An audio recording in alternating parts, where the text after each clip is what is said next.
மேற்கு தொடர்ச்சி மலை மற்றும் அதனை ஒட்டி இருக்கக்கூடிய இடங்களிலும் ஆங்காங்கே மழையானது பதிவாக இருக்கிறது. நாளைக்கும் மேற்கு தொடர்ச்சி மலை மற்றும் அதனை ஒட்டி இருக்கக்கூடிய மேற்கு மாவட்ட பகுதிகளில் மழை வாய்ப்புகள் இருக்கு. ஆனா கனமழை வாய்ப்புகள் என்பது பழவேற்காடு ஏரி மற்றும் அதனை ஒட்டி இருக்கக்கூடிய திருவள்ளூர் மாவட்ட பகுதிகள் தான். ஆல்ரெடி திருவள்ளூர் மாவட்டத்தில் பள்ளிகளுக்கெல்லாம் விடுமுறை விட்டுட்டோம் அப்படிங்கிற மாதிரி தான் அனௌன்ஸ்மெண்ட்லாம் வந்திருக்குது.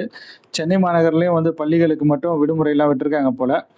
செங்கல்பட்டு என்னன்னு தெரியல, அங்கே தூறல் மழை தான் பதிவாகி கொண்டு இருக்குது. பட் கண்டினியூஸாக தூறல் வந்து இந்த தாம்பரம் மாதிரியான ஏரியாஸ் எல்லாம், குரோம்பேடு மாதிரியான ஏரியாஸ் எல்லாம் பதிவாகி கொண்டு இருக்கிறது. அது மட்டும் இல்லாமல் நண்பர்கள் சில பேர் சொல்லியிருந்தீங்க, ஆம்பூரில் வந்து மழை வந்து பதிவாகுது, வட உள் மாவட்டங்களில் மழை வந்து பதிவாகுதுன்னு.